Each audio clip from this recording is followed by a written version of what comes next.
What did Schwarzenegger say? He told me a story where there were water issues. And he's a guy who's a practical guy. He said, hold on, we have enough water. It's just that this district over here has most of the water. They're not using it. So just pipe that water over to there. And a bunch of Republican senators came to his office and said, Mr. Governor, it's not how it's done. Because now you're asking us to go to our constituents and tell them that they have to have less water. You can't do that. And he goes, I can't. But here's what you're going to do. We got you. Make a speech about how you want to do that, and then we'll just stall it. And now you look great, and we just blame it on red tape. That's politics, baby.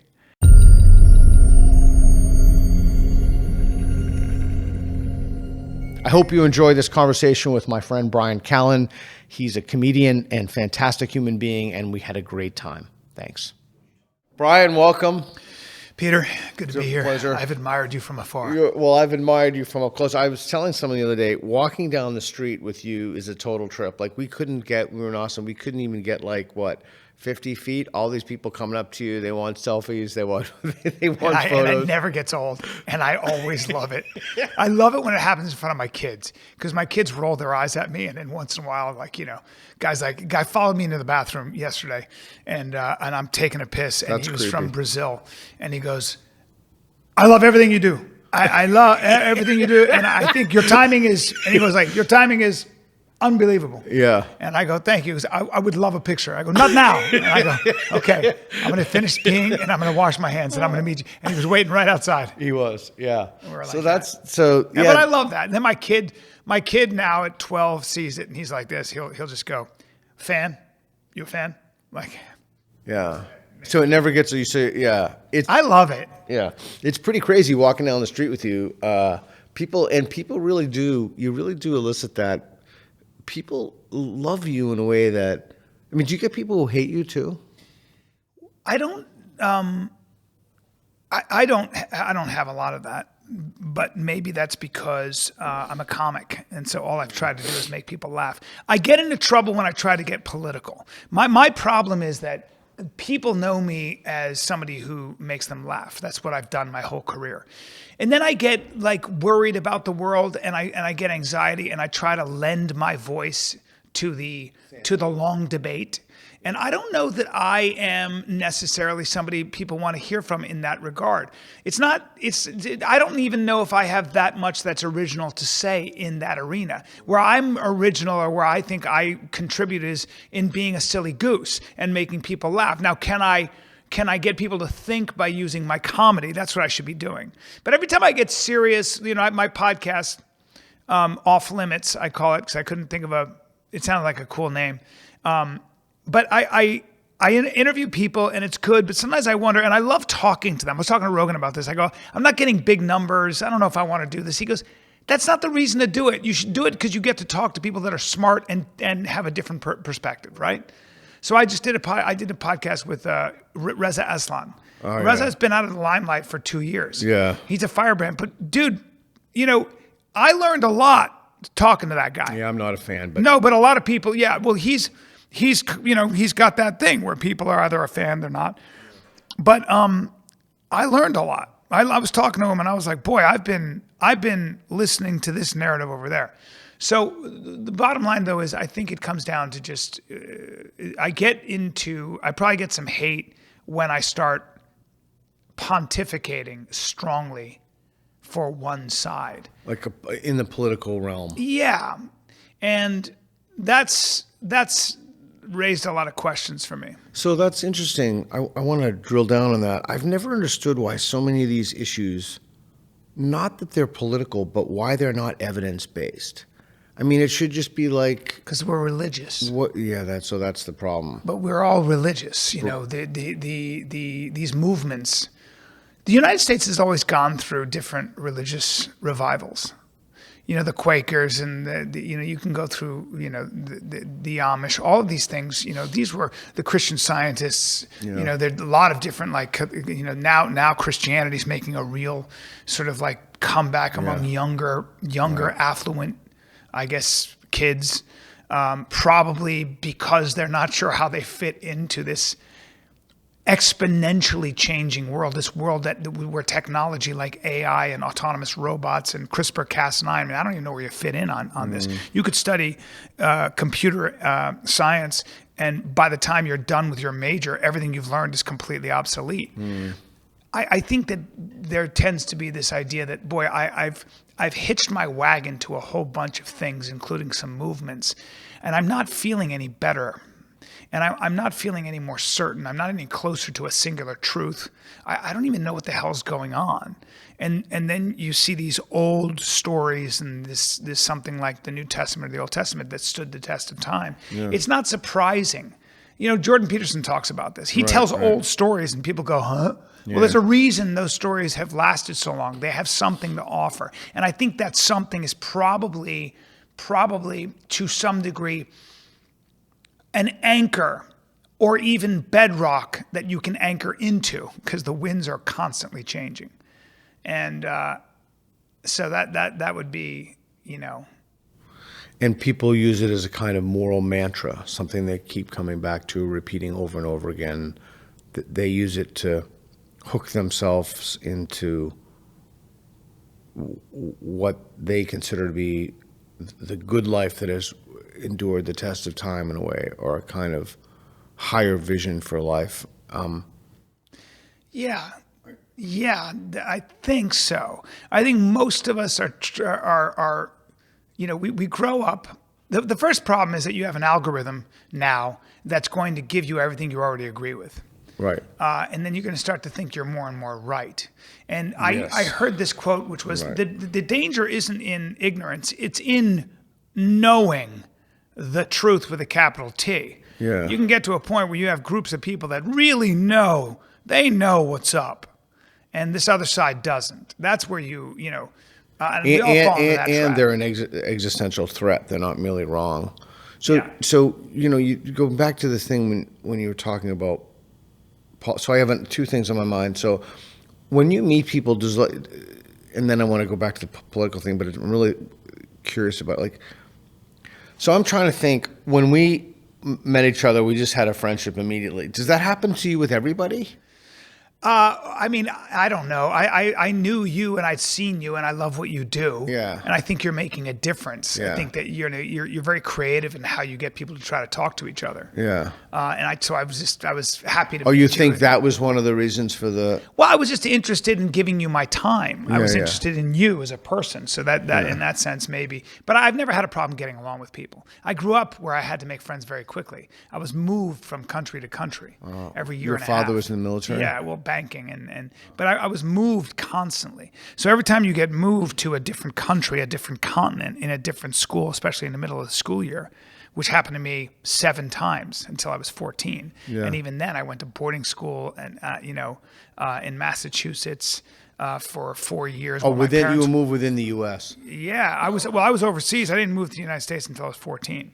Oh, where were you born? I was born in the Philippines. Oh, so and you then can't I lived become in India and Calcutta and Bombay, then Lebanon, then Pakistan, Lebanon again, then Greece. Did you pick up any Saudi languages? Arabia, yeah, it was French, and I spoke some Arabic. But then at 14, I got moved to. I had to go. I had a choice. You can go to Europe for boarding school because Saudi Arabia didn't allow expats to go to high school there. They didn't want to deal with the drugs and all that. They said, if you got a kid who's older than 14, they're not going to school here. Yeah. So I had to go away to the United States for the first time. But the point I'm making is that when you're thrown into these new circumstances all the time, you learn how to be funny. You learn how to be kind of okay at sports and be don't be the last guy picked on the team and be a silly goose. Yeah. And so you learn very quickly how to ingratiate yourself with a large group of people. And I think the way I did that was I learned the reason I probably get along with people is I learned very, very quickly that everybody has something they're ashamed of and everybody has something they're proud of. And if you want to make friends quickly, I would say I got very good at protecting them from what they were ashamed of and highlighting what they were proud of. And if you do that, which I did as an instinct, because I wanted to survive. If you learn how to do that, which I think I'm not good at a lot of things, but that's probably something I'm my black belt in. And it's I don't like a superpower. It's a superpower. I don't do it because I'm trying to manipulate. I like people. It helps. Yeah. But I can't stand to see somebody embarrassed. And I can't stand to see somebody whose feelings are hurt. Yeah. I just hate it. And so part of it is that constitution. But if you have that, you're going to get along with people. Yeah. Yeah, it's interesting. So when, and I want to get back to the political thing, but I am interested in when you move in the public space, and the show in Oregon actually that I saw where you performed, so packed. I mean, it was packed. They had sold out the tickets. And thanks for comping me some tickets. I appreciate that. Thank you. I'm not going to have you come on my show and make you pay. It's so awkward. I appreciate that. It'll be $45 each, please. But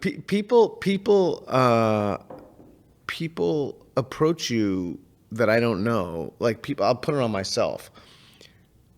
People approach me. I don't know. I don't even see these people, and it's like they know me. It's like they treat me. Yeah. And so like I'll think to myself, like, do I know that? Like, do I? But they do know you. They do know you. That's the thing that you have to realize when you do podcasts and when you're out there like that doing the things you do. People who watch you, they know you. None of us are that much of a mystery. I mean, people know me. I've been doing podcasts. I've been podcasting for 13 years. And so that's the other thing. So your podcast and stuff, like, and your performance, that's you, right? Yeah. So you don't get away with. You can do a character, I suppose, but good luck with that. That's exhausting. Yeah, it's interesting. And so I think too, I was talking to a buddy of mine who's an actor. You ever watch Farscape? He's on Farscape. He's here in LA, and I was telling him, when people come to the conventions, are they coming to meet Ben Browder, or are they coming to meet John Crichton? Like, who are they coming to meet? But it's really interesting to me when people will approach you, just the kind of openness that they'll have. And then people will even say to me at some point, oh, I forgot we didn't know each other. And that's kind of like pretty cool, fascinating. Well, there's a level of intimacy. That's the good side of social media. Yeah. The good side of social media is that it used to be that if you had a good idea, it sat in a book somewhere. In a library. Yeah. And now you could be a welder, or you could be somebody who just has a life where you don't have time to read the Brothers Karamazov. Right. But you'll be listening to Jordan Peterson on Joe Rogan. Yeah. Because it's what you do, and he'll tell you why Dostoevsky was one of the greatest writers of all time, or where the meat in that book is. Yeah. And then you go, oh wow, well that I can relate that to my life. That's kind of what I think is moving us in a good direction to an extent. I hope. You think we're moving in a good direction? You said before that you want to do work that's meaningful, that matters, and I do want to go to this political thing. Do people look at you as a conservative, or what does that mean to you, or do they look at you as a? Yes, I think that. Well, I it's so funny. I do Louder with Crowder sometimes. Yeah. And I think COVID kind of got me a little bit more vocal about what I thought was an overreaction. And so, when I'm called, I mean, they wrote an article about me being far right, which is unbelievable to me. Yeah. And it's just like, I guess now we've gotten to a point where if you question certain policies, if you're skeptical about, I don't know, could be global warming, which I don't know much about. I don't have a point of view on that. Or you have questions about this new gender ideology. Right. You don't buy it hook, line, and sinker. Correct. You are immediately considered far right, and you'll be censored for even interviewing doctors and scientists that have studied these. Like Jay Bhattacharya. And again, who have a different point of view. Right. So that I guess is what I always worry about. But it doesn't mean I'm going to shut up. Now, am I a conservative? When I look at this poor woman who's trying to get an abortion in Texas because her health is true, her life is at risk to carry this baby, and this baby's going to die anyway. It has a type of some kind of a genetic malformity. And the Attorney General of Texas won't let her get an abortion. Now, I disagree with that Attorney General. I disagree with that insane abortion policy that is rooted in this idea that as a Christian, all life is sacred and it's up to God. I call bullshit on you. I call it bullshit. If that's what a conservative is, I'm a liberal. Yeah. You know, I'm not buying into that shit. And I'll listen to the science. God also created something called science to save that woman's life who, you know, so there are hot button issues like abortion, for example. Do I believe in term limits? Do I believe in the heartbeat law? Man, I find myself kind of hemming and hawing about all of this stuff, right? I find myself going, I don't even want to. I guess I understand. I think that? See, we go to extremes. You know, well, so you're for abortion. That means as the baby's crowning. In fact, right before the baby comes out, you'd kill the baby. No, of course not. I sure don't. So these are these sticky subjects that we either like throw somebody all the way over here.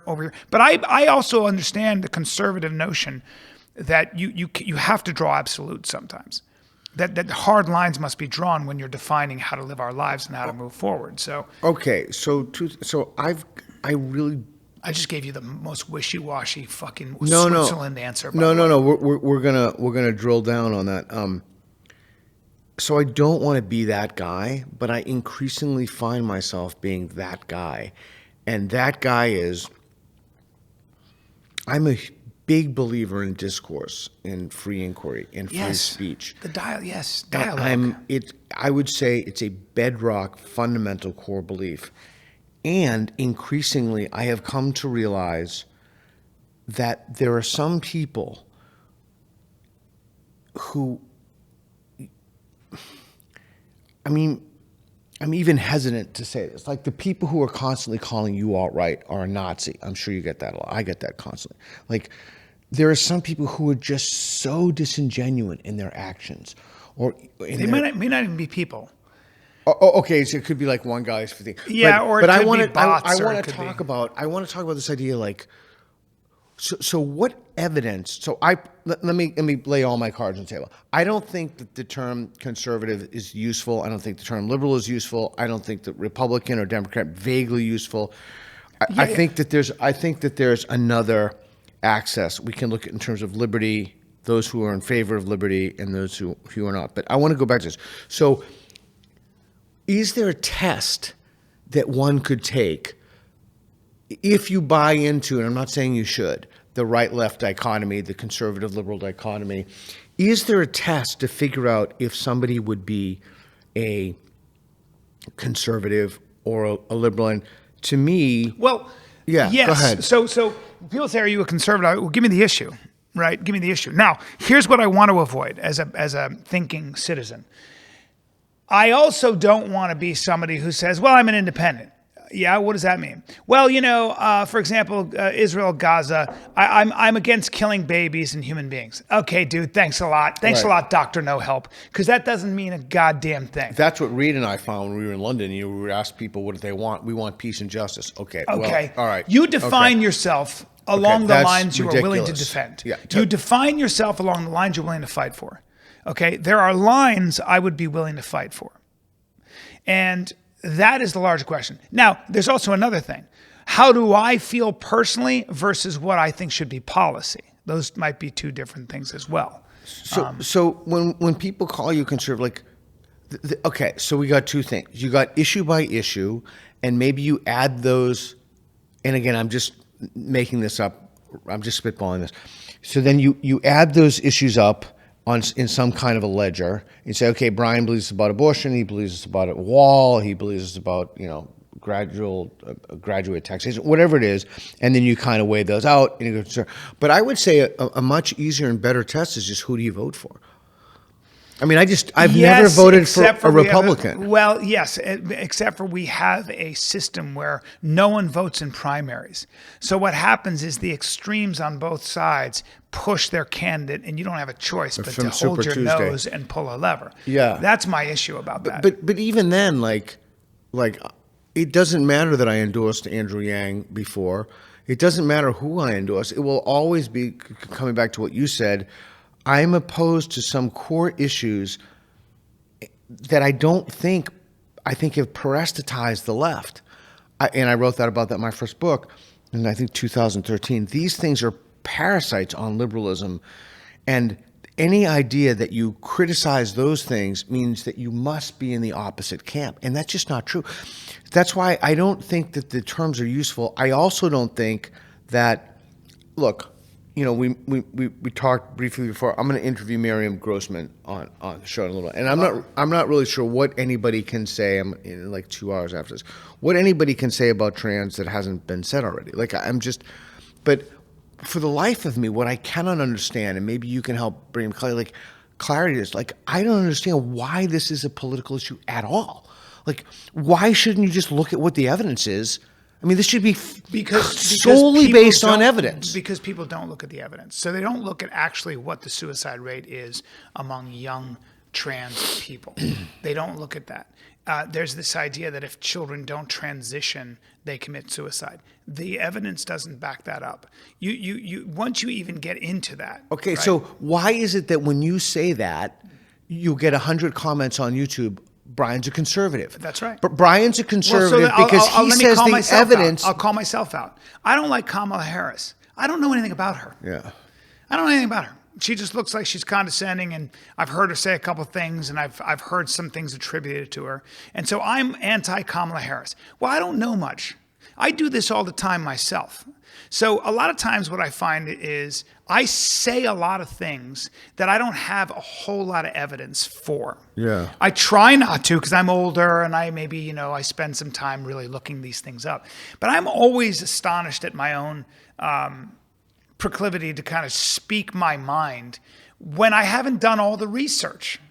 One of the things I like about Miriam Grossman's book is that she gives me the genealogy that led us to this gender ideology. With John Money. Yeah, and a lot of other things. But you've got to look at all the other factors that have led to this confusion or to having a bunch of young people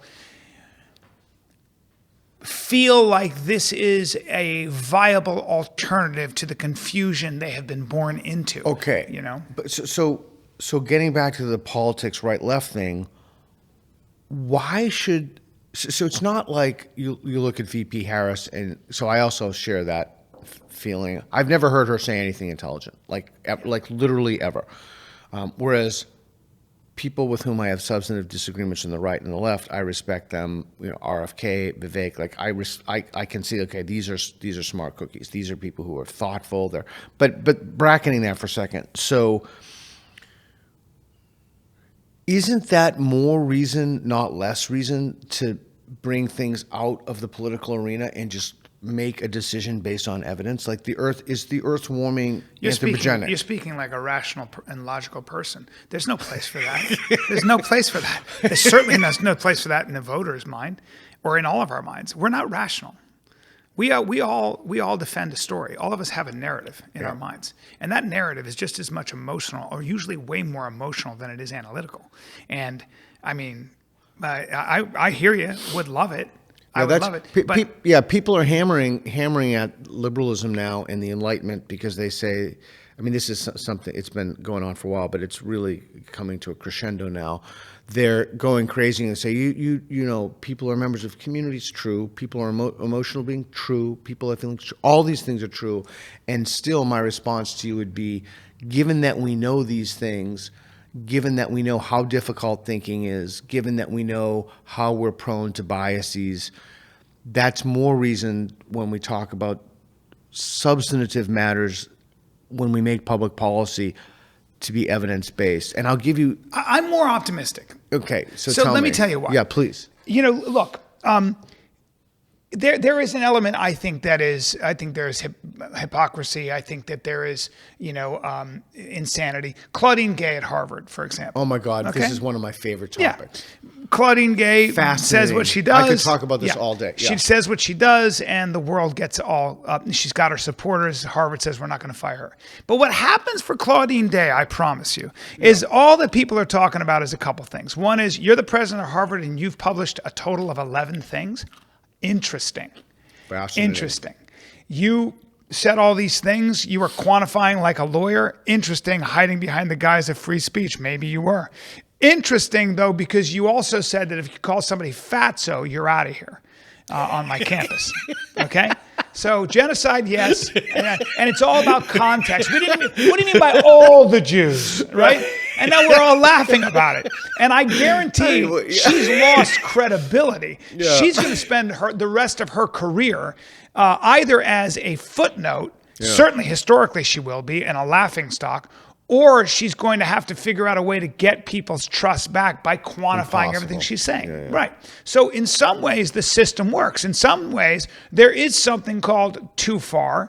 And all of a sudden we go, ooh, that's tough that's kind of hard that's hard to defend. And I support a lot of her policies, but maybe now we're becoming a snake eating its own tail. Yeah. Hunter Biden. We complain about. Let's just stick on, because this is one of my favorite topics. I do love this. Actually, I do love this. It gives you an idea of what an echo chamber the universities have been, right? We all know this. Yeah, but again, it's not. People are coming out with like tweets and defenses. NAACP, Mark Lamont Hill, these people like, this is an attack on a black woman. Like the woman was a known plagiarist. Like she's a total plagiarist. Yeah. Who was affirmative action. She clearly got her job. But nobody cares. So a couple of journalists write that. Those journalists come all from the same area code or zip code. Yeah. They all come from the same colleges. They all read the same books. They all listen to the same TED Talks. It's so utterly, like, I remember even before the plagiarism thing, I'm thinking, this is just. I was just, if I believe in God, I would be praying that other people saw this. Like, you mean to tell me, I mean, just really like, let this percolate for a second. All of a sudden now, when it comes to killing Jews and genocide, we're for free speech. At no other point, our whole institution is literally geared around cutting off people's free speech, microaggressions, micromanaging what people can say, and all of a sudden we're defending. There's no coherence. Okay, there's nothing but we're not talking. This is not like a Jackson Pollock painting where you stood up and doesn't need to be logic to that. This is at least one of the most elite universities, and the idea that someone published 11 things, and I was in the process of reading some of those things. They're behind payrolls, but they're out there. They're all about, like, almost all about race. They're almost all deranged. Multiple instances. She's a serial plagiarist. So here's quickly my take on this. I cannot possibly tell you how happy this has made me. This has been a gift that I could not in my wildest dreams have imagined. I mean, this... But it was also predictable. It was predictable. I mean, I'm just talking about the someone like Claudine Gay and the intellectual, I put that in quotes, the intellectual architecture that she comes from. Right. There's no way I can follow. There's no logic here, right? There's no logic. And now it is conspicuous for all the world to see. And my take on this, and I'm not being facetious with you. I know you're going to think I'm fucking with you. I'm actually not. I sincerely believe she should be kept in her position. I do. Because she's a disgrace. She's a disgrace. Let the world know she should be a beacon of what is, if there's any such thing as a sin in academia, it would be plagiarism. She's a disgrace. And that stain is perfect for an institution that is an opposite roadmap to reality. To lead these to do a profound disservice to these kids. And let it be known, this is what happens when you do not promote people on the basis of merit. But the irony of that is that keeping her on and having these people push this stuff like DEI, the irony is it's going to destroy DEI. Because you are going to see now forces out there that find this kind of thinking in our universities to be corrosive and very, very corrupt.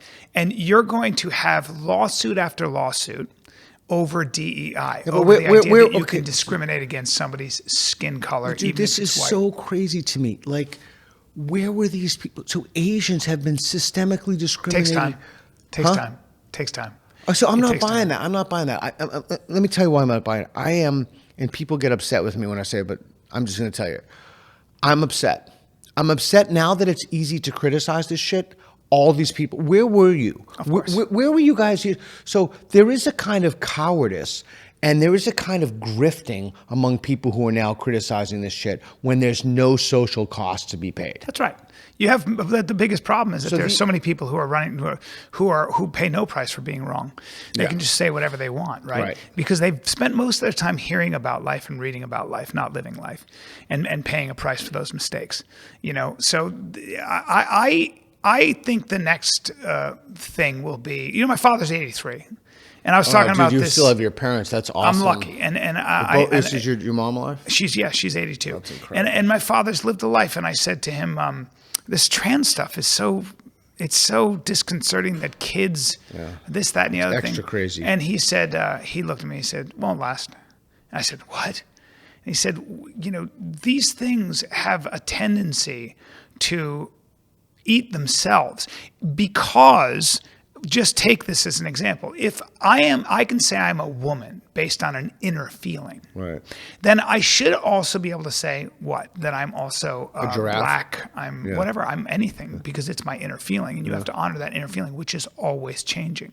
And there is no way to build any kind of a philosophy that you can test proof, that's win proof here. You can't do it. You anything you believe in. Okay. And even the worst people on the planet would justify what they were doing on moral grounds. As an actor, if you're playing Hitler, you're playing a man who's trying to solve a problem. I mean, as crazy as he is, in his twisted mind, he was trying to solve a problem, right? That's how you would play it so you don't come across as a monster, but you're actually a guy who's like, what? Okay, you know? So let me throw this about you. I've been thinking about this. So I think your dad is absolutely correct. And I want to take your dad's comment and see if we can, at least in the realm of the intellect or theory, do something with it. This too shall pass. So my question is, given that people and society, we are held hostage to delusional, insane, crazy beliefs that change over time, is there anything we can do, like a universal, timeless prophylactic? I don't know how we would institutionalize this. I don't know what we would do, but like, is there kind of like a unified field theory of bringing disparate elements together, or maybe not? It's already happening, and it has happened. To prevent people from believing delusional things. Let me give you an example. How to prevent We've made madness. progress. We make meta progress. We just do. There will always be a world of opposites. You're going to always have shitheads in the world, or you're going to have people you disagree with. They see one man's hero as another man's villain, blah, blah, blah, okay? And I'll give you an example of what I mean by that. But there are seismic shifts in our consciousness, and I'm talking about worldwide. For example, slavery.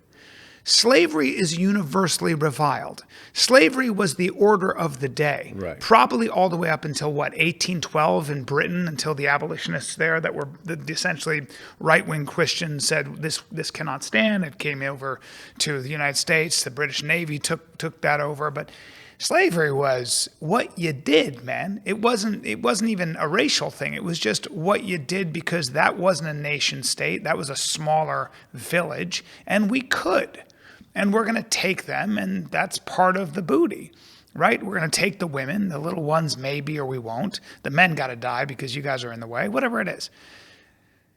That is no longer done. When ISIS was doing that, it was like, okay, we got to do everything to kill these guys. And then we did kill all of them, by the way. We crushed those fuckers, and no one batted an eye. Not on the left, not on the right. You know why? Because they took slaves, sexual slaves and otherwise. Right. And we were like, kill all of them. There were videos of slave bazaars from the Yazidi. Yeah. And you know what was interesting about that? Sorry, I'll let you finish. But what was interesting about that was, at the time I was at Portland State and on campus, there were literally no protests about it. Literally nothing. They're outraged about a gender imbalance in some department or what have you, but there's literal slave taking of women and sex slaves, and there's nothing. There's nothing. Not a piece. Part of it's because people can't do anything about it. No, see, I disagree. Yeah. Well, we did do something about it. We are the Delta Force and SEAL Team 6 and those groups came in and crushed ISIS. As they should Nobody have. ever talks about what those guys did, but you want to talk about a small group of people that fucking brought. We let slip the real dogs of war. Right. And anybody who was in ISIS fucking died. Good. They're all vaporized or buried. Their bones are actually starting to. Toxic masculinity, they would say about those. That's the other thing. Your protectors. Yeah. Those guys on the wall. Yeah. Until the barbarians come over. That's right. Until Then they come into a music festival, and you're starting to, that kind of stuff. See, that is the other thing that I would say when you talk about being conservative you've got to have a stop everything button, right? You can't be a relativist about things all the time, right? Child abuse, I would say, is patently wrong. I know that you could, there's, I suppose some kids who are abused learn how to fight against that, and what doesn't kill you makes you stronger, blah, blah, blah. I'm not interested. If you're abusing a child, we have a big problem. We could talk about the Israeli-Palestinian problem. You go ahead and do that. You go ahead and see if you can make any headway there. But that's, we can talk about the Abraham Accords. We can talk about whether the Jews and the Arabs can get along, and they are, and the Saudi deal is still going on, blah, blah, blah. Fine. When you come into someone's house and kill a family in their pajamas, I don't care who you are, I got to stop. I'm going to hit a button now. We're going to stop, and we're going to go, don't tell me this didn't happen in a vacuum. I don't care what you have to say. Don't quantify this shit, my friend. It is wrong. You did something that is beyond the pale. It is called the red line. And now something has to be done. Mm-hmm. We could have a debate now whether or not raising an entire city block in Gaza is the moral thing to do. We can talk about whether killing 20,000 Palestinians is in Israel's favor, is God's work, is the devil's work. You can have that conversation. What I think is important, though, is to stop and say, oh, no, you took a bunch of children hostage and you killed a bunch of, and you brutally raped and killed a bunch of women at a festival when they were singing and dancing, a peace festival. Sorry, dude. Sorry, you just lost your get out of jail free card. You're not sorry. Yeah, you're done. Now you what you did. I have a lot of. I grew up around Palestinians. I love Palestinians. I love the Lebanese. I love the Arabs. I grew up around them. I love them. Okay, I have nothing but positive experiences with Arabs. Okay. Has nothing to do with that. Gaza doesn't give a shit about the Palestinians. Hamas doesn't give a shit about a free Palestine. They stay in power because Palestine's miserable, okay? Or Palestinians in Gaza are miserable. Again, that's my opinion. I don't even want to get into that. I'm saying if you do that, if you do something that egregious, you wanted a terrible reaction. But now it's my job to make sure that reaction, as terrible as it is, and I'm going to pay a price for that, I'm going to make sure you guys who planned that, you guys who thought there was some profit in this behavior, I'm going to make sure that you are no longer around. You will no longer exist. And that is real politics, the politique. That is what I think, that is the unenviable position that any leader will find themselves in. Whether they're Arabic, whether they're Jewish, whether they're American, there are red lines in the sand where you have no other choice but to take extreme measures. And that would be something that I would be willing to argue for and stand with. And then you're going to hit me with terrible images, and you're going to hit me with terrible situations and impossible questions that I can't answer. I don't know how to answer to the fact that most of these people in Gaza are children dying. I lose sleep over it. I really do, and all of us should. But Hamas and anybody who thinks there's any profit to this behavior has to pay the ultimate price. Yeah, I don't know how we started talking about this, but since I was just trying to say that it's important to know where you stand, and it's important to know what you're willing to defend and fight for. And it's more, and I think that a more dramatic way to say it is, you have to have certain lines you're willing to defend regardless of the cost. I think that's how we really define ourselves. I'm talking about as a person, as a human being. That's also what it means. That's what integrity means. And I think it's really important that if somebody advocates a position, someone with whom you'd otherwise have profound disagreements, maybe they're a Republican or Democrat, if someone advocates something that's good, you need to step across the lines. And that's why I think it's important to build some kind of a common ground. You don't have to agree with everybody on everything, but you can agree with enough people, even if you agree with a few people, to try to solve some problems that, look, if people, it's like my dad used to tell me, when the Supreme Court is 9-0, this is when it was, before it was more ideological, you can be pretty much assured that that's a good decision. And I think we're losing that. I think we're so tribal and so partisan. The way this country was founded, by the way, young men in their 30s who sat around in a room and shouted it out, spirited debate, compromised, messy. They solved the political problem. Yeah, so that's why I've said repeatedly, I think we need to move away from this at conferences, and we need to move in general away from lectures. We need to move away from panels in which everybody agrees with each other, just these univocal panels, everyone's in unanimity about something. And we need to move toward debates, which I'm not a fan of debates, but they definitely have their place, to be sure. Conversations, just sitting down, talking to someone, and to be really clear about that. I was going over the list. Reed and I are going to go to London this next month, and I was going over in the Uber on the way over here with Lita about how to match people, and we're having trouble finding people. People have conversations with us to do this spectrum street epistemology. People who disagree, or at least. But you're good at it, man. You're the only person. You're one of the few people that's really trying to be creative in this. I'm trying. I am trying. I just have to. So a few things. So like let's have, if you have a panel, make sure they disagree. No lectures. Let's have debates. Let's have conversations. Let's do street epistemology. We would put people on the lines, and I'm trying. And one thing that Reed put in that's just so fascinating to me, we're doing a new experiment. So when someone stands on the strongly agree and someone stands on the strongly disagree, we'll have them write down on a board their best reason for standing there, and they each try to guess their other's best reason. Oh, yeah, it's wow. super interesting. Wow, that's cool. Yeah, it's super interesting. And we did one. The two-state solution was the best solution since we talked about the Israeli-Palestinian, and neither person they had no idea why the other person would believe it was or wasn't. And what's so fascinating to me is that we've gone, the older I get, and I'm a little older than you, I'm 57. I know, I feel like my skin is so tight around you, and I have just more hair. It's amazing.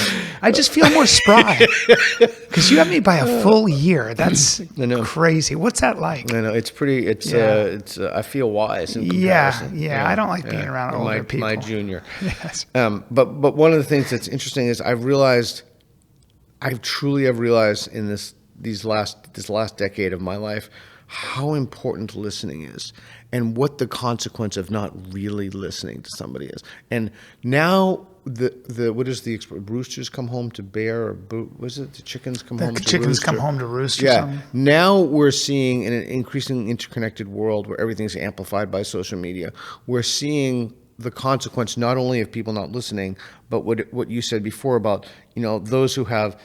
Those who come out swinging, the videos like, this guy destroys the leftist, or, he destroys the right-wing maniac, or and I don't know, I think we're just wired for that. I don't know how we can get around that, but listening is so important. And so when Reed and I were in London, basically I went to some of those protests, and I would ask people, like, well, what do you want the world to know? Like, what do you want the world to know? Right. And I only ask questions if I genuinely want to know the answer, and people say, well, we want peace and justice. Okay, well, they mean exactly what we mean by peace, but totally different things by justice. Like, they want some kind of, like, making up for historical injustice. This is such a boring fucking. It's like, dude, do you want peace and justice? Do you not like heavy metal in your ear all the time? Right. Do you not like seeing people just slaughtered in front of you? Right. Really? What's that like? So, you must be a better person. Right. So these platitudes and cliches, and when you really drill down, and I mean, how many people do we ask? Hundreds of people. What are the solutions? Well, I don't know. I don't know. Yeah, I had these 3 Canadian women who told me they were socialists. And I said, and the good question there is, what percentage of your day do you want to spend working for someone else? There is a percentage. So in other words, what percentage of your money and your day do you want to spend working for a central power that will then allocate your labor, the profits of your labor to the general populace? It's just a question. Right now I spend I'm in California, so you state and federal, 50%. I see 50% of my money. So 50% of my day is spent working for the government, and the other 50 is I get to keep. But it hasn't bothered you enough to move. No, but I get sunshine and whatever it is. But there would be a percentage where I would have to move, right? There'd be, it might be 70%, it might be 80%. You can go to Nevada. There's do a lot of state things. income tax. But all of us have, Washington. all of us, when you break it into that and you say you're a socialist, would 80% of your day be okay working for a centralized bureaucracy that then takes that money and divvies it out as it sees, or would 50%? And when you start quantifying these questions that way, you're going to get a lot more. You're going to find people go, oh yeah, maybe I know what to do with my money. Okay, so I would like to answer that question, if I may. I have no problem whatsoever working 50% of my day, and I know you're probably going to think I'm insane, if that helps kids get meals, I agree with you. Or people get health care, I'm with you. I live in the state. Roads, right. My problem is not that. My problem is, and I think this is a timeless problem, I only want to give 50% if literally everybody else is giving 50%. If we get a significant flat tax or something? Or? No, like no against a flat tax, but it just doesn't seem fair that some people work hard. Like, let me give you an example. When I was in Louisiana, I moved to Louisiana for a year. Truly hated it. It was one of the worst places I've ever been, New Orleans. And I went to... I didn't like it that much either. I truly hated it. I shot a movie there. I was like, yeah, get me the fuck out. Yeah, I mean, violent, racist. I mean, it was just... I could tell you stories, rough. That's... I think, what was it? Marcus Garvey, what was his name? The Black Liberation. He turned. Oh yeah. Was it Marcus Garvey? I'm sorry, guys, but he was in New Orleans back in, I think it was the 40s or 30s, and he saw black human parts for sale in a window, and it radicalized him. He went, I'm going to figure out I'm going to do whatever I can if I have to die for this. But anyway. Yeah. Sorry. So. Well, since we're down this rabbit hole now, so I remember I had to get this picture framed, and I went to this framing shop, and everything is locked. Like it was the craziest place. Like like little restaurants had off-duty cops. It was so that was the first time I saw police officers in supermarkets, and there were two police officers. Like I think there was a New Seasons or a Whole Foods or something, but. So I ring, I go to open this door. It was in the middle of the day, like, I don't know, whatever, 1 o'clock or something. And I hear this voice, "Are you alone?" I'm like, yeah. And then she said, step away. So I step away, look behind me, evidently from good cameras. And, the slot, I saw the slot. And I came in, and then I started talking about the picture frame. And then she said to me, I said, well, what's up with this? Like, why? And there's like all these bolts on the door and stuff. And she said, we needed to make sure you had no N-words with you. God damn. I was like, holy shit. Really? Yeah. And I just didn't even know. You in a time machine? I didn't even know what to say about the 50s? that. Yeah. I was just flabbergasted. But anyway, the reason I mentioned back on track. So I went to my car was registered in Portland, my insurance, and I needed to put it in New Orleans, and I didn't have any money at the time. I had no money at all, like literally nothing. And I called my insurance agency, and the rates on my car had doubled. And I just didn't understand. Okay, 1%, 2, maybe 5%. How could they possibly have doubled? And the reason they doubled was because there were so many uninsured motorists. And what was fascinating to me about that was like, why should I have to pay for people who are on it? Why should you punish the responsible people? But my point is, like, I don't mind paying 50. I would even pay 75% if I knew I had clean streets, safe city. If it was Copenhagen. Yeah, I mean, if everybody were cool and, you could take the subway, I'm happy to have a free, like, I don't mind working. Now when you have a country that's all about individual rights. Yeah, so that's the other thing I've been starting to question, this rugged individualism, and but yeah, that's my problem with that, is that I would not want to do that if I thought some people were lecherous on the system. I could take a certain percentage of people leeching off the system because that's just who they are, but it would reach a critical mass. So for me, it wouldn't be how many hours I worked. I'd have to think that the system in which I was engaged in was fair. And when we go around the world, Reed and I'm always fascinated by, I've probably said to Reed 5,000 times, why can't we have nice things? Like the way people treat the commons in Australia, in London, the way in Hungary you can ride the trains, or Romania you can walk around any section of the city. Like it's just fascinating to me. It's so obvious that our empire is in decline. Yes, but maybe no. Tell me why. Well, the U.S. seems to always go through these periods of Neil Ferguson was talking about that. Yeah, decay and then revival, and people are already talking about, look at what's happening now. Like, it's Joe Biden is behind Trump, I guess, in 7 battleground states? Not only Joe Biden. Yeah. Literally, I saw if the election were held today, and I realize that's not the best metric because it changes, but just run with it. And it was Gavin Newsom. It was literally everybody you could think of. Yeah.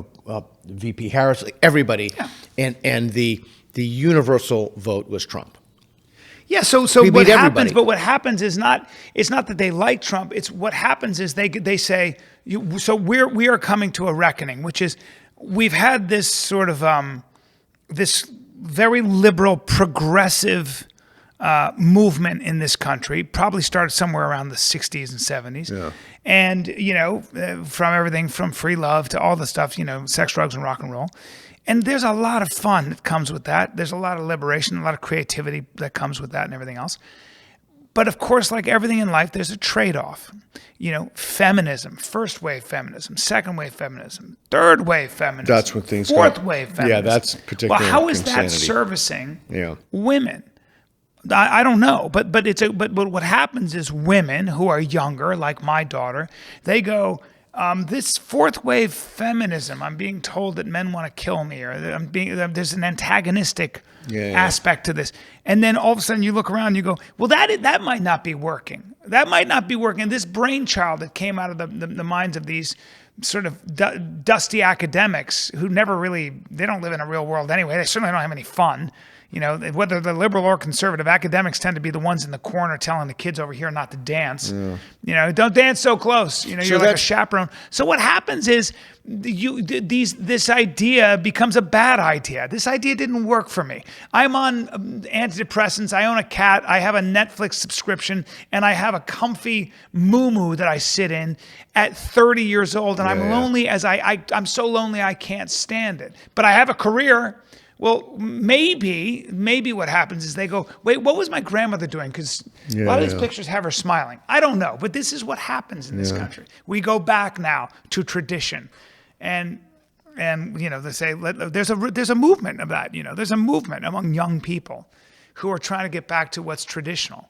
You've got these sort of leaders in this movement. Joe Rogan's very popular among 18 to 30-year-old guys. Yeah. And they are, you can call them conservative, or they're traditionalists, or they're responsive to evidence. You tell them that 2 + 2 is 16, and they go, bullshit. Yeah, that whole debate about 2 + 2 not equaling 4 was so crazy to me. I mean, but it's perfectly. But it's like you said, keep it there, because Claudine Gay, keep it there. Keep it 100%. Yeah. You guys, how's that? You want to see how that works? Go ahead. See how we compete in the world. Yeah, and not only that, anytime you hire someone other than based on merit, like planes are going to fall out of the sky, people are going to die in surgery. I mean, it's just there's no. So now you're getting into what I think is really important. Most of us, probably you and I, even in this podcast, are looking over here. We're looking over at the enemy being, whatever it might be, the gender ideology and this fourth wave feminism and all these social sort of this social strife. But what's interesting is that there are certain innovations that come along that just throw everything up in the air. These black swans that come along, and we're like, dude, we were looking over here, and what the real enemy is over here. That Bill Maher did something great. I remember when after 9/11, he got in trouble for it. He said, terrorists aren't going to kill you, America. It's probably the food you're eating. Yeah. Diabetes and heart disease will get you. I'm interested in that. I'm interested in that. We usually choose the wrong enemy to rail against. Yeah, it's interesting. My friend Matt Thornton, who wrote The Gift of Violence, he's my jiu-jitsu teacher. He was telling me that, sometimes people come into the gym to learn how to defend themselves because they're worried about whatever they're worried about. And, they're morbidly obese or grossly overweight. And he'll say, well, the most important thing is that you lose weight because there's 100% chance that's going to get you. But the likelihood that like some maniac is going to come up with you with a blackjack or something and hit you is like very small. That's right. And if you're genuinely worried about that, then you should move. You should go to a different neighborhood. Yeah. But I think we've misprioritized the threats and risks. I still think, excuse me, and I've thought for a long time, one of the biggest threats that nobody's talking about are loose nukes. I think that there are a lot of dirty bombs, or especially since the war in Ukraine, the unaccounted for radioactive materials. It totally terrifies me. You make a dirty bomb, you strap it. That's where the Department of Energy comes in, everybody. Just so you know, scientists with the Department of Energy, they go all over the world.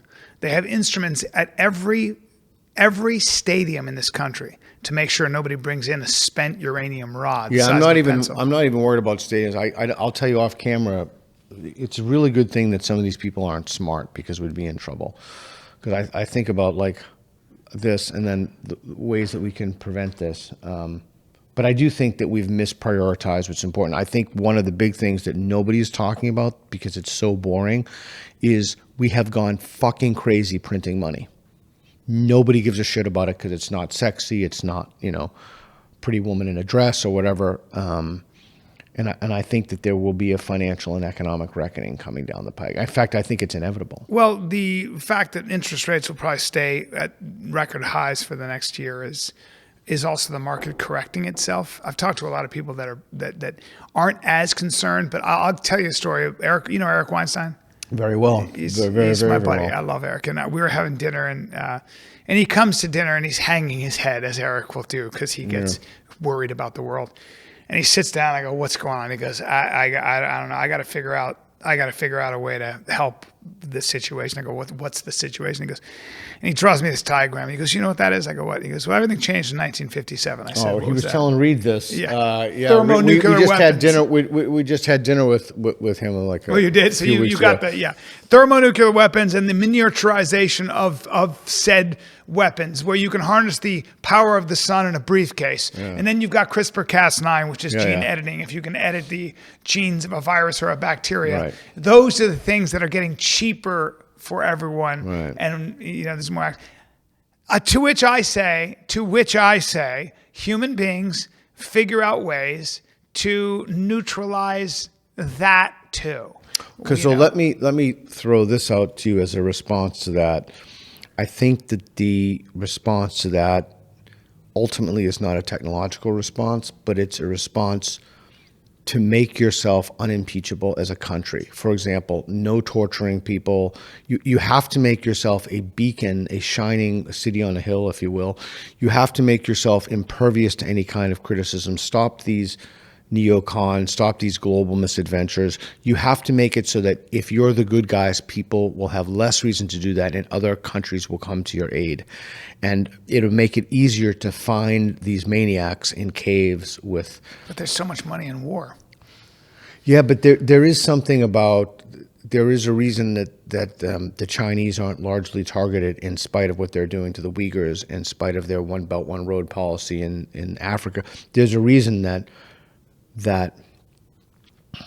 the world isn't focused on these things. But I think that, but I honestly do not know if it's possible for us at this point. I mean, I will tell you, Bryan, it is an embarrassment to me. And again, I try to make things as unpolitical as possible, as evidence-based as possible, but it is an embarrassment for me that we have picked Biden, Trump. It looks like that. And we go. Reed and I were in Parliament, and this woman. We were talking to my buddy Lawrence Fox, and this woman who was from the House of Commons, Reed, or the House of Lords. I can't remember, but she comes up, and I was saying something to Reed, and she said, totally unsolicited, like completely unsolicited. She said there was a time when an American president's word meant something, and that's basically all she said, right? And then she just walked away, and I'm like, fuck. But it's embarrassing to me. So my question to you is, you could wave a magic wand among the existing candidates, so you can't pick Reed or somebody, or me or you. Who would you pick for a Republican, and who would you like to see as a Democrat? Who would you like if to I see? could wave a magic wand, the first thing I would do is make all Americans vote in the primaries. If you're not going to vote in the primaries, everybody, you're going to get what you deserve. So that's the first thing I would say.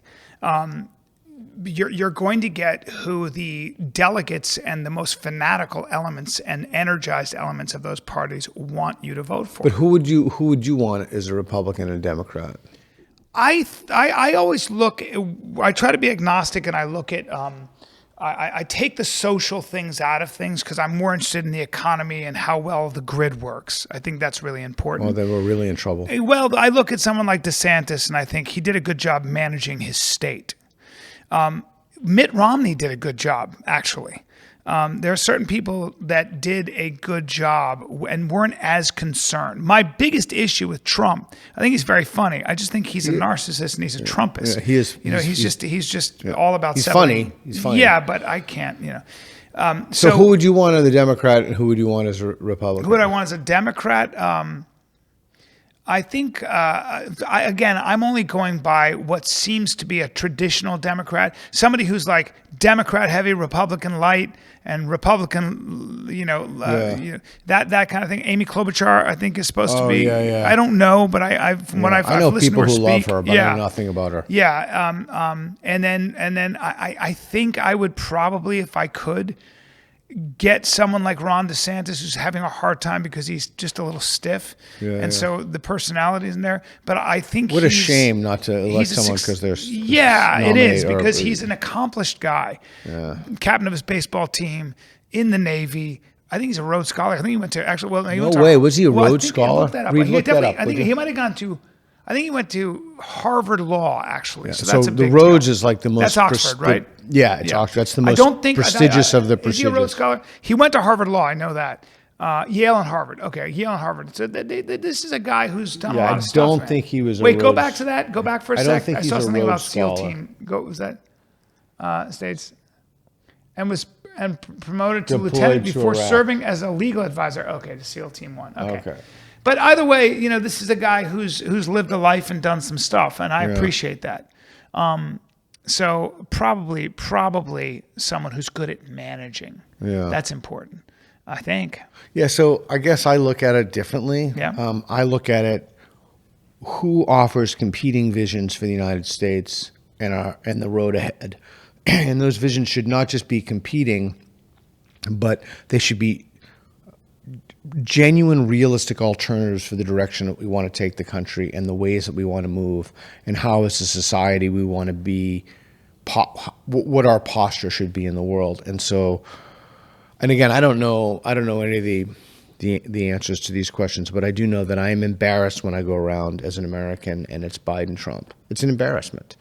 You might be embarrassed more from the fallout or the lack of standing we have after fighting these 20+ year long wars in Iraq and Afghanistan. I don't think any president is going to be held in high regard if they come to the United States after that, only because that's what we have to be very careful of. You fought a war for 20 years, 25 years. I don't know how many brown people and Muslims we killed, and I don't know what the situation is like on the ground. I know that Afghanistan went back to the Taliban, whatever that means. And we left just billions and billions of dollars. Was it always the case? Was it always a fool's errand? I don't know. Tell me who has changed Afghanistan. So I don't know. I don't know, Peter, that a leader would make a big difference.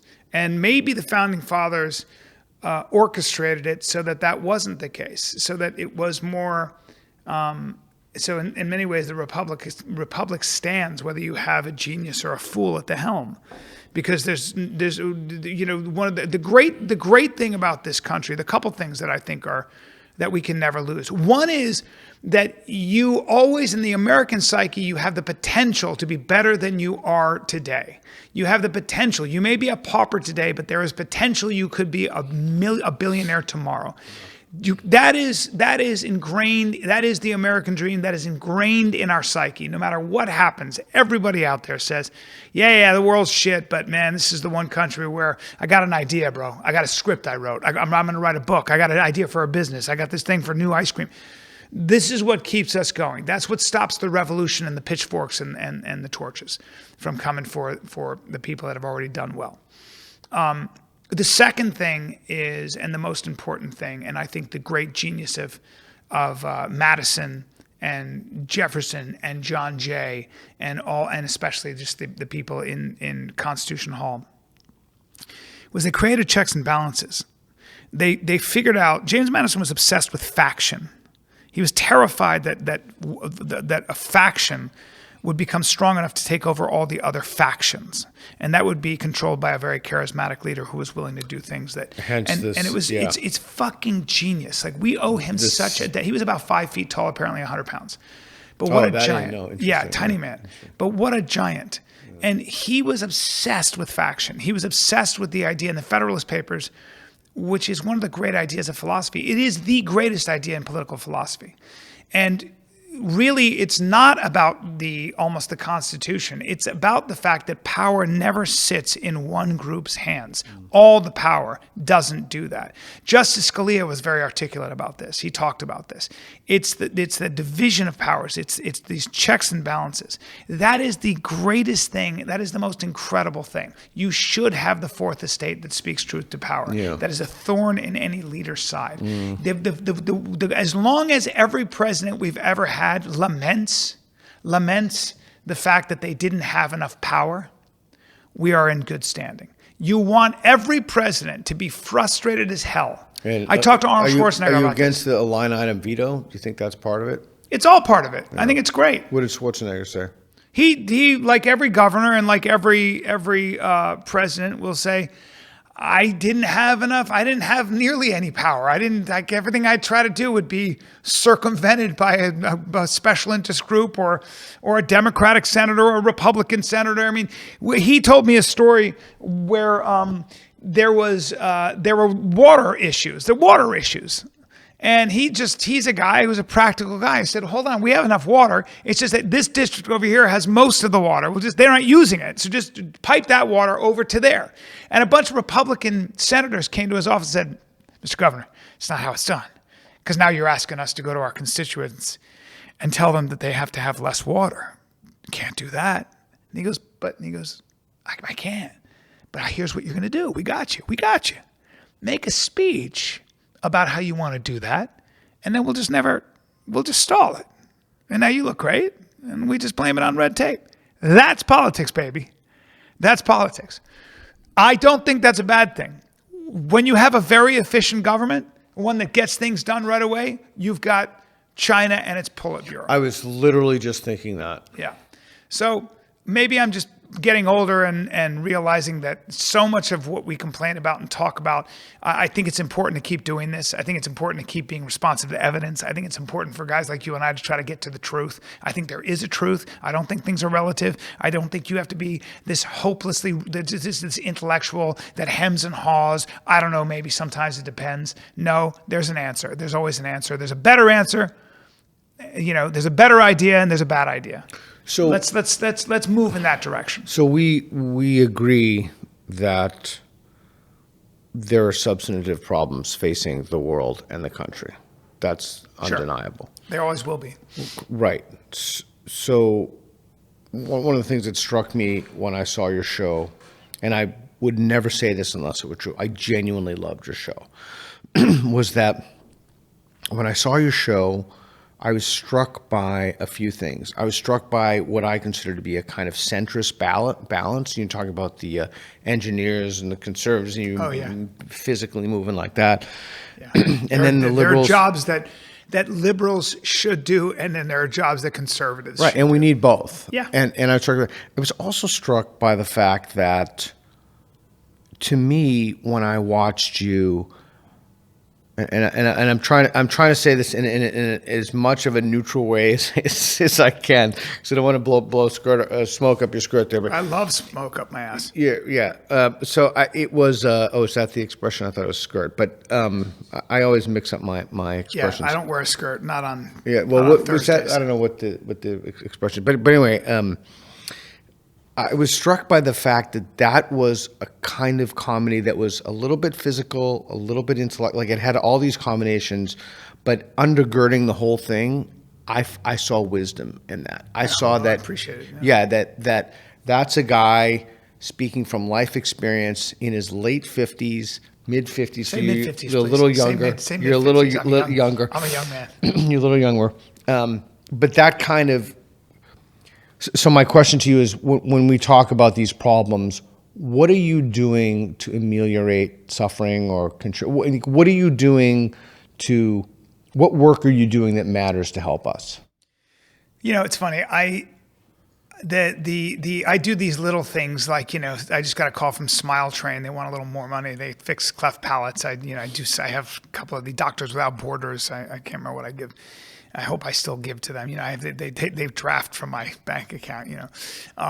So you have these little charities. I have my personal charities. I have people I try to help. Who had a really tough time of it. There's some people that somebody I know went blind. And I help them. But it's not enough, and it's nothing, and I can't stand it. I think that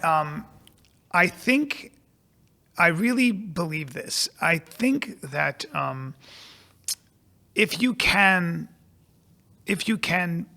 build yourself up into the person, there's this expression I like to use. It's I can always hear the best version of myself clearing his throat in the other room. Yeah. And I want to get as close to that as possible. And I think that example, if you can become an example for how to behave, then you will have an effect. If you think about any book anybody writes, the theme of that book is really the author's argument for how one should behave in the world. And it's you can spend your time shouting at the wind and trying to get the other side to change with great points, great arguments, analysis, being responsive to evidence, hitting them with all the right questions and tying them in knots. Good luck with that.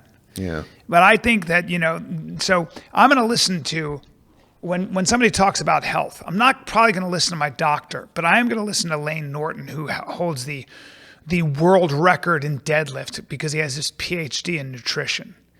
I'm going to listen to my buddy Andy Galpin, who is a competitive powerlifter who works with all these athletes. I'm going to listen to Huberman, who looks. I just followed him on Twitter. I'm going to pay attention to jacked scientists because they're they're doing to themselves what they're recommending. And so, again, I think that the best thing you can do to try to make the world a better place is to lead by example and to make yourself a microcosm of what you'd like the world to be. And, I wouldn't have said that even probably 2 years ago, but that's one of the things about getting older is realizing that that there's a lot of work to be done here, right here with my spirit and my and the way I relate to the world. And what advice do you have for younger people? I was going to make a joke about me being older than you, but I'll kill that one. I'm a young man. I'll leave the jokes to you. Yes. Well, young man, let me take out my dentures. And this has been a wig. Right. Yeah. So what advice do you have for younger people as they try to navigate the complexities of an increasingly complex world? The first thing I always say is that if you want to learn about yourself and get to know yourself, get really good at one thing. Get very good at one thing. That's why I love jiu-jitsu. It's why I love just anything thinking like that. Yeah. I love a skill set that forces you to come up against objective reality Right. every day. And getting better will force you to contend with your own shortcomings. Correct. And will force you to get out of your comfort zone. Yeah, it is. It's a kind of tax. Jiu-jitsu in particular is a kind of tax that one pays for an easy life. But Yeah. You know what I mean by that? Yeah. I think the door to enlightenment is very, very heavy. But, I'm not talking about enlightenment when you go, like the Buddha, but there are levels of enlightenment. There are sort of, there is an ability to fly over the peaks and valleys of life. There is an ability to cultivate that witness and be able to actually witness these things and not get caught up in the current. And excellence. So you said an excellence, right? Excellence is very important because excellence will then open the door to other people that are excellent. And you will then be around people that you learn from. That's a great point. Yeah, you learn from. It's such a privilege to talk to someone like yourself. I learn things. I'm listening to you talk. There's an intimacy there. We text and I watched the stuff that you did with that brilliant thing with the academic. I didn't know it was you.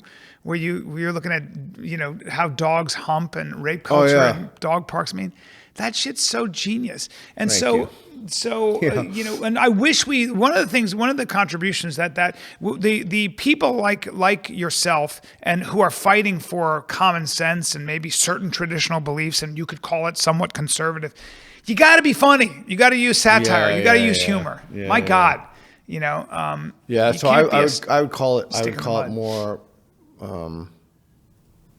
I wouldn't think about it. Well, I guess Thomas Sowell's definition of conservative. You want to kind of conserve, but I love his definition of conservative. I have two questions for you. I agree completely.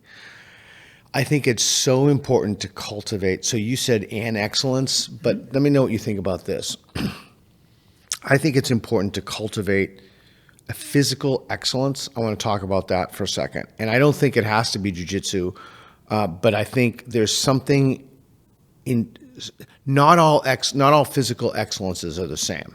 Like an excellence in something that's make-believe, like, I don't know, Wing Chun or something, is not the same as an excellence.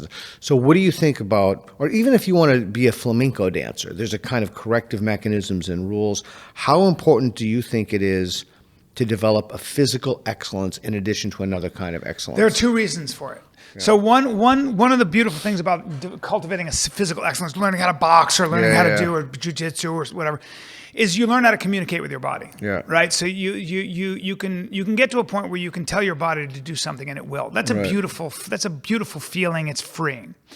I think there's something else going on, though. I think there's another layer, a deeper layer, for why sometimes the door to understanding is through physical hardship. Think about every mythology, religion, if you want to call it that, or let's just take the Judeo-Christian ethic. Let's take Buddhism. Let's take the Vedanta. Yeah. Okay. All of them. Essentially there's far more words in the Old Testament about restriction than about liberation. Right. And all of them somehow frown on promiscuous sex, gluttony, greed, attachment to the material comforts of life, those things that feel good on your skin, that look good to your eyes, that feel good in your ears, and certainly feel good in your mouth. Why? What's going on there? And why is it that yoga is the real yoga is the idea behind physical yoga, standing on one leg and all these things that the yogis would do, wasn't so much to be flexible. It wasn't even about health. The idea was that, and I think, and this cuts across all these religions, as you renounce creature comforts, physical comforts, you start to realize that you have been a slave to your sensual body. Completely agree. You have been a slave to this physical vessel. Possibly agree more. And it is so distracting. You're hot, now you're cold. You're in the shade, you need a sweater. And what this takes you away from who you are. It takes you away from the humble communion you should be having with that sort of person that you get glimpses of periodically, that pure self that you have. You can call it your soul. You can call it the supreme self. The Vedanta calls it that. Whatever it might be, but we all know that that you have the ability to witness whatever's going on with you. Yeah. And if you have any doubt about that, just Google the monk, I think it's in 1963 or 68, who set himself on fire that's in a front famous, of the fucking embassy in Saigon, I think, the American embassy, to protest the Vietnam War. Yep. He didn't move. Yep. He just keeled over and they heard air leave his lungs. Well, okay, so a few things there. A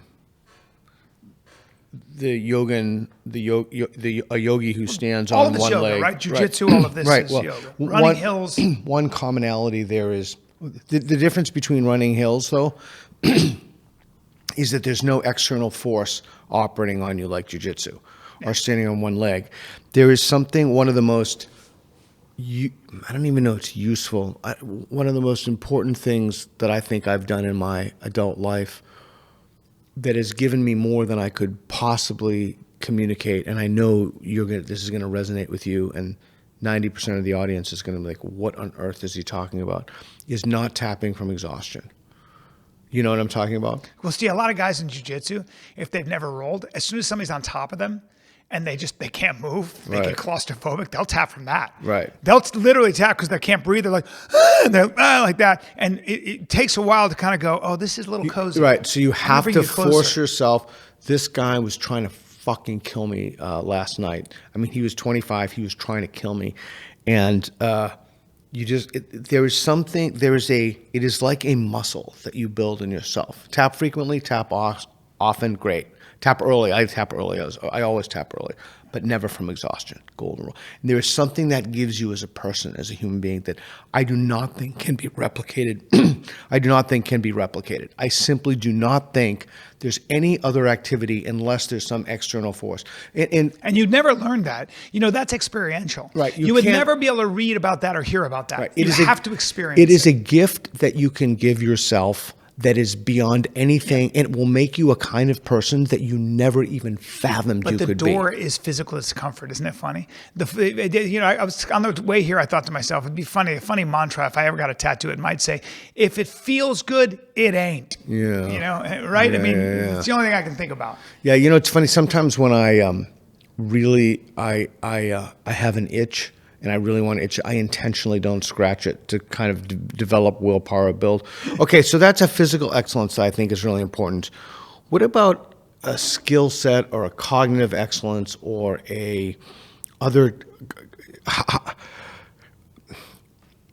how important is, because I do think, and maybe I'm wrong, I suppose it depends on how many kids you have, but it's possible to develop multiple excellences. Yeah.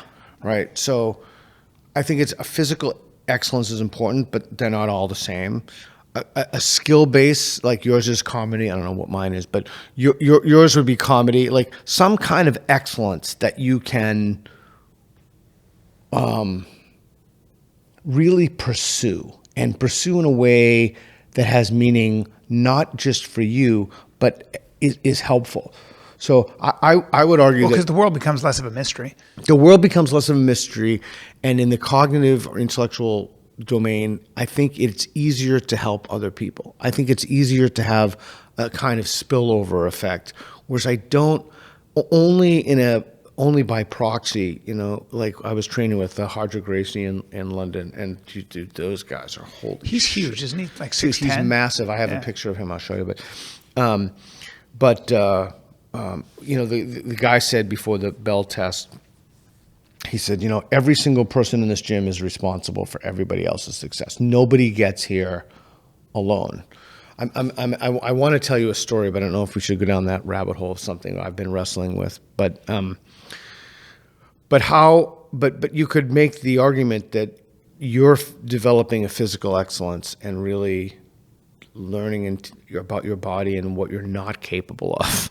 You're That's capable huge. of far That's more. huge. Yeah, Learning how tough you're not is pretty good. Yeah, it's a pretty good thing, and you're not going to take Very on. aware of how tough I'm not. Yeah, you're not Very going to aware. take on 5 guys with bats in I'm an not alley. going to take on the UPS driver because I've rolled long enough and done enough.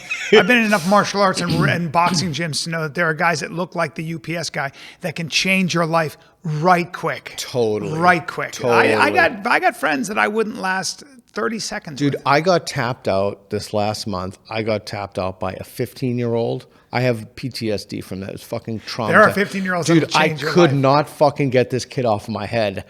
I just could not get him off my head. Yeah. So I let him pass my guard, and he tapped me out. I'm like, okay, I'm not going to do that again. And so then, like, I'm giving a good roll, and the son of a bitch got me in a heel hook. And then the instructor said to me, "You look surprised." And I was like shocked. But anyway, okay, whatever. It is what it is. And then I got tapped out. I kid you not. I got tapped out by a paraplegic. Wow. It's fucking crazy, right? And I felt immediately after he tapped me out, I started touching his, because his arm were like I thought he cheated. I thought he had like a steel plate in his arm. That's and then I strong. got tapped out by a little man who was blind with one arm. All in the span of a month. It takes is 3 limbs. You're like, God, well, you realize you're like, I am a walking.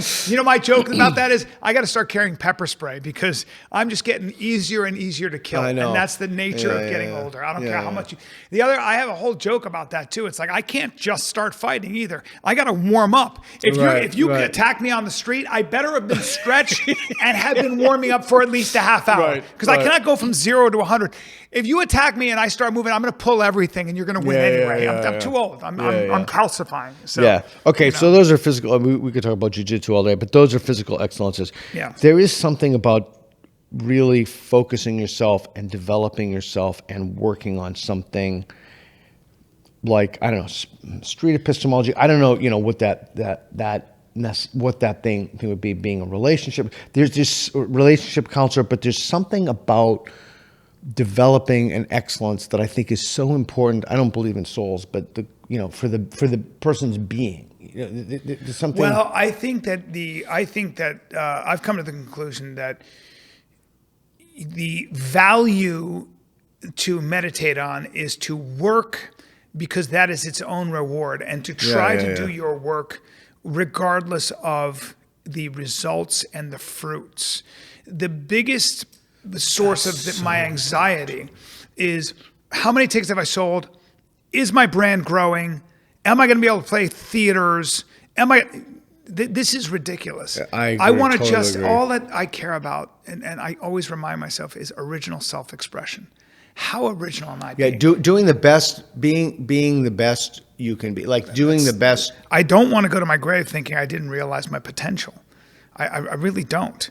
I want to be able to. There are 2 things I want to do. One is to realize my potential and look back on a body of work and go, I did something here. I'm proud of that. Well, So you it's can really already hard. say that. That's the Maybe, that's the yeah. I case. mean, I'm working on my 5th special, and hopefully I'll do 5 more. But that's always a challenge, right? It's always like, I don't want to repeat myself. How do I stay original? Am I obsessed with the same old problems? Is this Bryan with the same?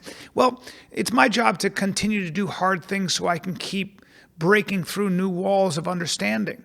And the other thing that I'd like to be able to do is to, when I come to the end of my life, to realize truly that I'm more than this physical body, and I'm more than my intellect, and I'm more than my emotions. That I'm that witness that is finally free to actually be solely that witness. I am no longer being pulled from one direction to the other. This is Vedanta. Sorry, I'm a new convert to it, but it's rather profound. I've read all the philosophy, and I just find myself going in a circle. So I think that one of the things to me that strikes me as profound is making sure. My dad used to always tell me this: leaving the world better when you left it than when you came into it. The key there, and there's no however, the key there is to figure out that you've actually left it better. You've actually done something. And so that's why I've always said. Here's my issue with that. Yeah. Okay, watch. So a young boy's family is massacred. The villain before he leaves The 8-year-old's looking at the villain as he leaves, and he's killed the whole family. And he takes a knife and he cuts that boy. He gives him a scar across his face. Yeah. And the boy has a choice. The boy can choose to be a villain or a hero. And you know what that choice is? The hero says, the world hurt me, and I'm going to make sure that the world never hurts anyone else again. I'm going to do everything in my power to make sure that I protect all the other 8-year-old kids everywhere in the world from having this kind of pain, from going through this kind of pain. And the villain says, the world hurt me, and now I'm going to hurt the world. Okay, let's pause there. The problem is that they are two sides of the same coin. Because the villain gets hurt and he says, I'm going to hurt the world, fuck the world. But sometimes the hero who says, I'm going to make sure the world doesn't hurt anyone else, has got to kill sometimes the heroes on the other side. He's got to kill those bad guys over there. He's going to stop the world from hurting the world. He's going to make sure the world doesn't hurt anybody the way that army over there, they're coming, and I got to get rid of them all. Okay? Well, that is a maze that human beings get caught up in. That is a maze. I'm a monster hunter until I become a monster. I got to kill all those people over there because they're bad people. They're terrorists. Okay, cool. And how about his cousin that was just helping him bring a package over? How about his cousin who was protecting him because he grew up with him and doesn't know him that way? And this kid is he's 20, he's been indoctrinated, and he's just doing what anybody would do if you come into his house. We can go on and on and on. Yeah. So I think that is, you better be careful about, I love your father for that. I love him for that. But I think you better be careful about that. You might be very frustrated. Again, I go back to the only thing you might be able to do is to cultivate your inner spirit so that you see the best in everyone and in the world, and you are of a certain constitution that can't help but make the world better by doing what you can. Yeah, so that's the other thing when you said you want to model things for people. Like I try to be, to the best of my ability, a straight shooter with people. I always try to be honest. Truthful is extremely important. I'll be very forthright with people, and sometimes it's off-putting, but I'll immediately know those people I can consider to be, maybe friends might be too strongly, but friendly. And the other thing is, as I get older, I just have less and less time for nonsense. I just don't have any. The only rub there is that all of us get caught up in lies, even when we have the best of intentions, and that's so hard. The constant maintenance. Relationship that you're in because you just care about the person, but you don't love them. A job that you can't quit because other people are depending on you, but it's a lie. You hate it. There are so many things we get ourselves caught up in. I can honestly tell you, I've crafted a life. I don't have anything. Well, yeah, right now. That's awesome. I love that. Right now, I know that. I can see that on you. Yeah, it's great. And it's a beautiful place to be, isn't it? And it's freeing. And, I used to have a lot of anxiety, mostly because I was constantly people leveling just complete insane shit against me and weaponizing institutions. And my journey toward less anxiety and really doing something I wanted to start doing was when I resigned from my position at the insane asylum. But what was it? You were at where? Portland State. Wow. Belly of the beast. God. What did you teach? People would always say, well, how did you see all this stuff coming? Well, how could I not see the stuff coming, right? Wow. It was crazy. It was almost impossible, if not impossible. I could do look, I was doing the students a disservice. I was stressed out because of it. I felt that I was compromising my integrity. The place was an insane asylum. What would you do to change it if I made you emperor? If you could go into every university, what would you do? If you made me emperor, I wouldn't even need to be emperor. I would need to be emperor. What would I do? That's a fantastic question. Emperor, so I have supreme power. I would.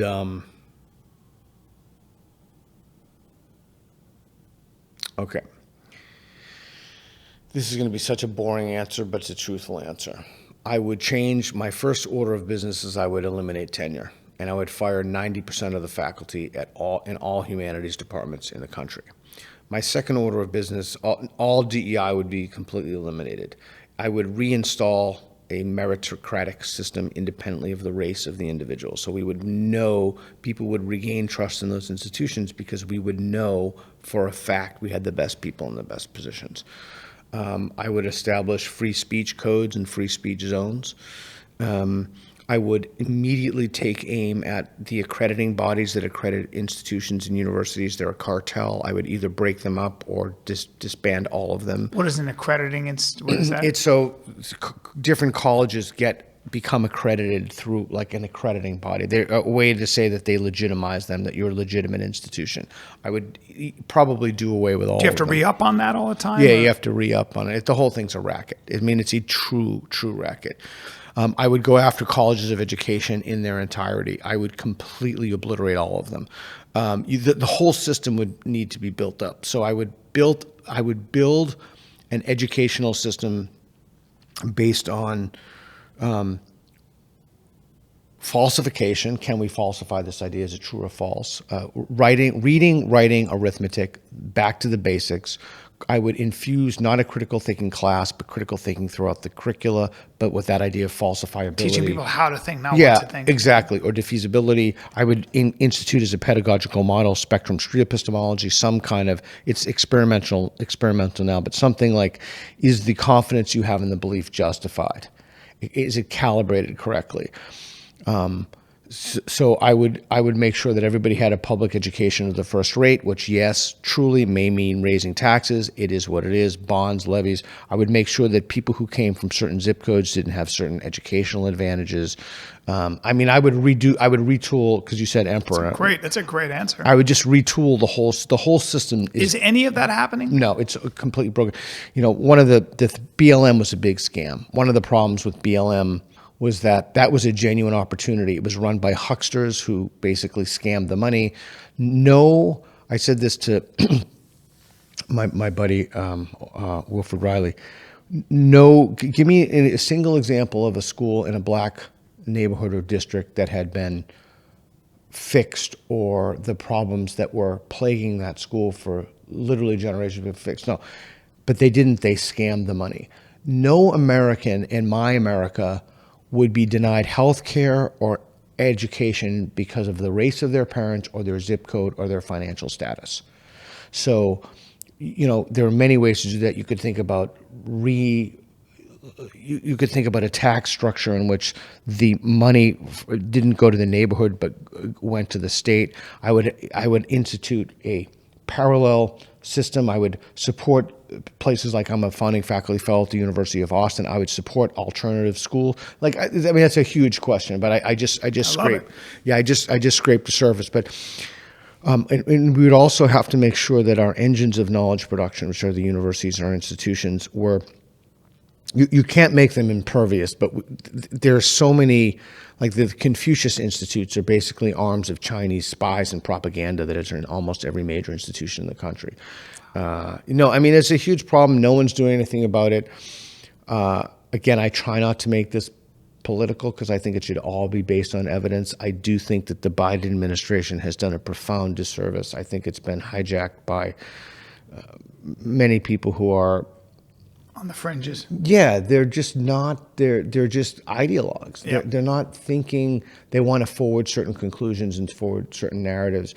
I think that the primary thing, and I don't want to get off on this. I just say one more thing. The primary thing is we have to move away from the idea that we teach to liberate from oppression to we teach to help people be less wrong more often, to figure out what's true. Yeah, to be problem solvers, risk takers, innovators, creators, citizens in a democracy, and employed. And one more thing real quick I'll say, I think that we have done a tremendous disservice to vocational education. It is an honorable thing to be a plumber, a carpenter, an electrician. I told my daughter to be an electrician. I'm more than happy to pay for all of it. We've demeaned that with this idea that everybody should go to college. Oh, and okay, I lied. One more thing. I'd make sure that our talented and gifted, there were programs in place that actually challenge these people so they could go out and become leaders. Oh, and entrepreneurship, which is another thing. Okay, so I'm sorry. You got me down a rabbit hole, bro. I'm sorry. Like I said, I like talking to you. I had a good time. I learned a lot on this podcast, ladies and gentlemen. Well, thanks. I should have been writing shit down. But I'll remember it. I appreciate it. I love you, man. You're a good, I love you too, brother. Thank you. You're a What a good good man. time. I really appreciate it. What a great time. You got to do this again right now, so I'm going to let you go. I'm really grateful for our friendship. I appreciate it. I feel the same way. Thank you very much. If you're around later tonight, hit me up. But I think you have dinner. Yeah, I have dinner. Well, all right. Crying read. Where can people find you? Oh, good. BryanCallen.com. I'm usually doing stand-up. I'm on tour right now. Good for you, finishing up my special. I have a list of where you go, and I'm trying to see if we overlap. But most of it's in the U.S., right? Yeah. It's most in the U.S. I'll just throw a total curveball at you. Yeah. Reed and I are going to go to Taiwan, Japan, New Zealand. Dude, why don't you I've had opportunity. It's just that I got small kids, so you want me to get out there for 2 weeks. That's I don't want to travel that much. I travel enough as it is, and I don't need to. But I gotta go to the UK. We have a house in I know. Taiwan. You can come hang out with us. I'm supposed to do an Australian tour. I just yeah. I got to find the right time. Yeah. All right. Cool. Thank you, brother. It was good. What a good thank time. you to Reed for everything. Yeehaw, man. It was great. Thank you for watching. Everything we do is under the umbrella of the National Progress Alliance, nationalprogressalliance.org. It's a nonprofit, independent 501c3. Your generous donations keep us going and keep fueling content like this. So please help us out. Make a donation. We very much appreciate it. Thank you.